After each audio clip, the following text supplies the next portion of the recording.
Vi faccio una domanda. Se oggi vi dessi 1 milione di euro da scommettere sul prossimo campione del mondo della MotoGP, su chi lo mettereste? Sul leader del mondiale, sul pilota che ha vinto più gare, sul più veloce, oppure su quello che secondo voi ha più probabilità di diventare campione da qui a Valencia? Perché sapete una cosa, questa stessa domanda se la fanno ogni giorno anche i bookmaker, con una differenza.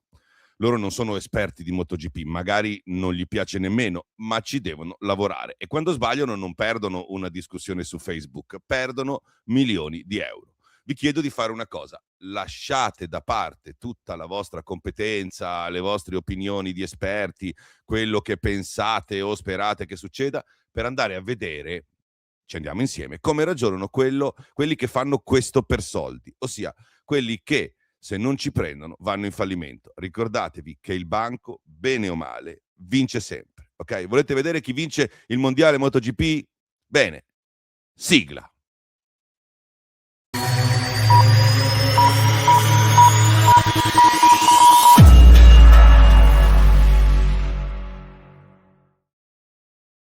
Ciao a tutti da Mr. Helmet. Oggi non voglio parlarvi della classifica del mondiale, voglio parlarvi di come ragionano i bookmaker, perché secondo me le quote sono una delle cose più interessanti da osservare durante una stagione per capirne il reale andamento. È anche una delle più fraintese, cioè noi pensiamo che siano generate in un modo e invece non è così. Molti pensano che rappresentino semplicemente le quote una previsione, in realtà non è così. Le quote sono il risultato di modelli statistici, simulazioni, analisi dei dati, prestazioni dei piloti, andamento del campionato, del mercato e poi i soldi. Perché un bookmaker non è un indovino, ok? E non è nemmeno un giocatore d'azzardo come chi invece va a giocare nelle sale oppure online. Il bookmaker è un imprenditore e il suo obiettivo non è prevedere il futuro, il suo obiettivo è guadagnare qualunque cosa succeda. Non gli interessa perdere 2 o 3 battaglie importanti se alla fine vince la guerra. E la matematica dice che sul lungo periodo il banco tende a vincere. Qui entra in gioco un concetto molto interessante della teoria delle decisioni, ok? Il cosiddetto minimax, che tradotto in italiano significa una cosa molto semplice: ridurre il rischio massimo. In pratica il bookmaker non cerca il pilota che oggi è davanti, cerca di individuare il pilota che, considerando tutti gli scenari possibili, da qui alla fine del campionato rappresenta la scelta meno rischiosa e quindi il bookmaker cambia le carte in tavola. Il bookmaker è disposto a pagare tanto un singolo fortunato che vince perché contemporaneamente ci sono tanti che poi perdono, ok? Ed è qui che entra in gioco un'altra teoria matematica molto famosa che si chiama la teoria della rovina del giocatore, che dice una cosa apparentemente banale, apparentemente stupida, ma potentissima, che è un luogo comune, ma in realtà anche una teoria matematica. Cioè, se un giocatore continua a scommettere contro un banco che ha un capitale praticamente infinito, prima o poi sarà il giocatore a finire i soldi. Non perché il banco vinca sempre, anzi, il giocatore può vincere una volta, 10 volte, 50 volte, ma sul lungo periodo il vantaggio matematico del banco fa sì che sia quest'ultimo ad avere quasi sempre la meglio, ed è proprio questo il principio su cui si regge tutto il mondo delle scommesse. Ok? Il bookmaker non deve vincere oggi, non deve vincere questo Gran Premio, deve vincere tra un anno, tra 10 anni, ed infatti il bookmaker cosa fa? Continua a costruire quote che cambiano sempre e che gli consentono di avere sempre un piccolo vantaggio matematico. Ecco perché a volte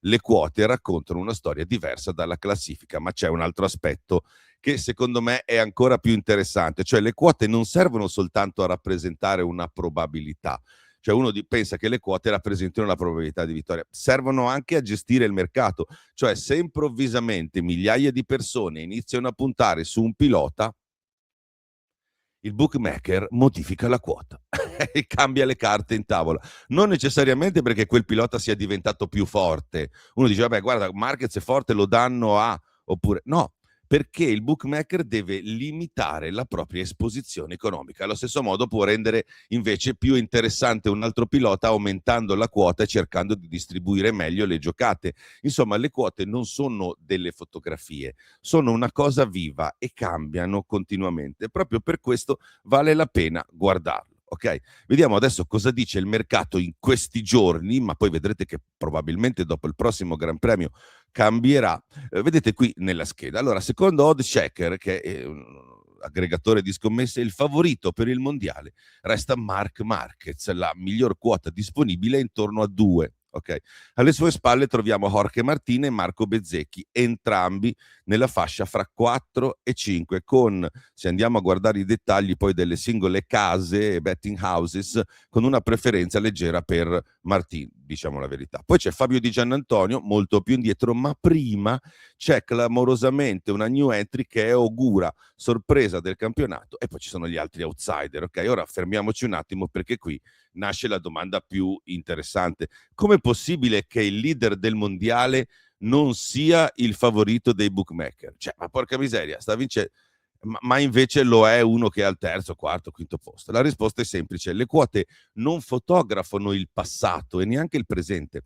Le quote fotografano, provano a fotografare, a stimare il futuro, e quindi i bookmaker stanno dicendo una cosa molto importante. Oggi Martin è davanti, ma se dovessimo scegliere un solo pilota su cui investire milioni di euro per vincere il mondiale, la scelta meno rischiosa continuerebbe ad essere Marc Marquez. Perché? Perché ha un'esperienza enorme, perché ha già dimostrato nella sua carriera di saper recuperare situazioni complicate, di vincere, insomma, perché il suo pacchetto tecnico continua ad essere considerato estremamente competitivo. Evidentemente i bookmaker ritengono che Aprilia sia a picchi la moto migliore, il pacchetto si intende, ma Ducati mediamente sia nel lungo periodo, nel medio-lungo periodo che può essere un campionato del mondo, più competitiva.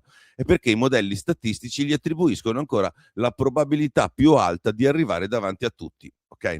Naturalmente questo non significa che vincerà il mondiale, anche i bookmaker sbagliano, ma mentre stanno sbagliando durante il campionato, loro cambieranno la quota. Insomma, però questo significa che semplicemente oggi è il pilota su cui il mercato ritiene di correre meno rischi. Ed è interessante notare una cosa: prima, questo tenetene conto quando andate a scommettere, negli ultimi giorni anche Aleix Espargaró è intervenuto sull'argomento. Aleix non è uno qualunque, è probabilmente il migliore amico di Jorge Martin nel paddock, conosce benissimo Jorge, ma conosce benissimo anche Aprilia, eppure ha dichiarato che secondo lui il principale rivale per il titolo resta proprio Marc Marquez insieme a Martin, e ha messo Bezzecchi in secondo piano. Attenzione, ok?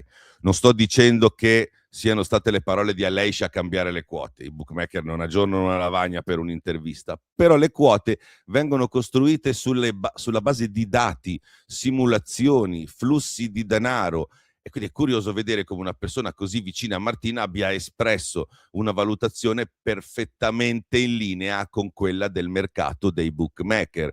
Ora non sappiamo se i bookmaker si sono rifatti ad Aleix, o Aleix si è rifatto ai bookmaker, ma fatto sta che le due considerazioni continuano. E questa secondo me è la vera notizia, cioè la vera notizia è questa: il leader del mondiale e il favorito dei bookmaker oggi non coincidono.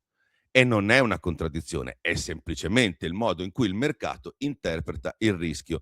Naturalmente basta una gara per cambiare tutto, ve l'ho detto: una vittoria, una caduta, un problema tecnico in un weekend perfetto, oppure un weekend sorprendente, la pioggia, che ne so, va bene.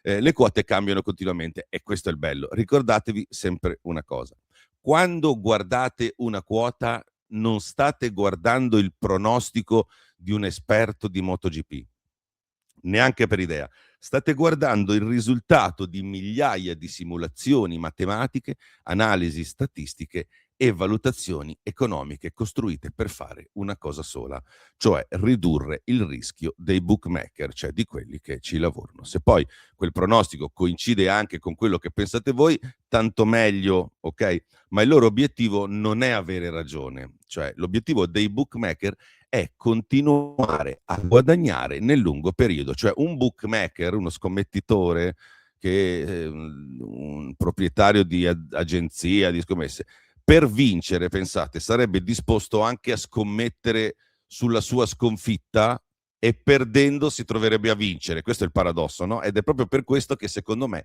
osservare le quote è uno dei modi più intelligenti di capire come il mercato sta leggendo il campionato, perché ci raccontano come evolve la percezione del campionato settimana dopo settimana. Ok? Quindi è importante guardare le scommesse non per fare soldi, non per scommettere, non vi chiederei mai di fare questo, ma è importante guardarle per capire come la matematica, i numeri, le analisi e le persone, fra virgolette, serie, cioè quelle che di questo tipo di business ci vivono anche più di quelli che corrono, perché quelli che corrono vengono pagati comunque, pensate, ma quelli che invece scommettono possono andare gambe all'aria. È importante capire come vedono la situazione. Ok, adesso voglio sentire la vostra. Se oggi vi dessi davvero 1 milione di euro, oppure un soldino, perché la faccenda può essere anche simbolica, su chi mettereste questa cifra? Su Marc Marquez, su Jorge Martin, su Bezzecchi? Tentereste l'azzardo con uno dei piloti quotati in modo più svantaggioso? Ma soprattutto vorrei sapere perché lo fareste. Oppure pensate che i bookmaker stiano sottovalutando qualcuno perché sono bravissimi nel loro lavoro ma non capiscono niente di MotoGP? Mi piacerebbe sapere nei commenti cosa ne pensate. Sono davvero curioso di leggere le vostre opinioni, vi aspetto e spero di avervi dato un altro spunto di riflessione che vada al di là delle preferenze del cuore, della pancia che ognuno di noi può esprimere. Sappiate che mentre noi tifiamo, speriamo, amiamo, odiamo, desideriamo, preghiamo anche in qualche caso, piangiamo e ridiamo, c'è qualcuno che su questo tipo di cosa che per noi è un passatempo bellissimo, un hobby, una passione, ci sta costruendo un impero finanziario e quella gente lì difficilmente sbaglia, ok? Spero che questo contenuto vi abbia fatto riflettere, ok? Ciao da Mr. Helmet.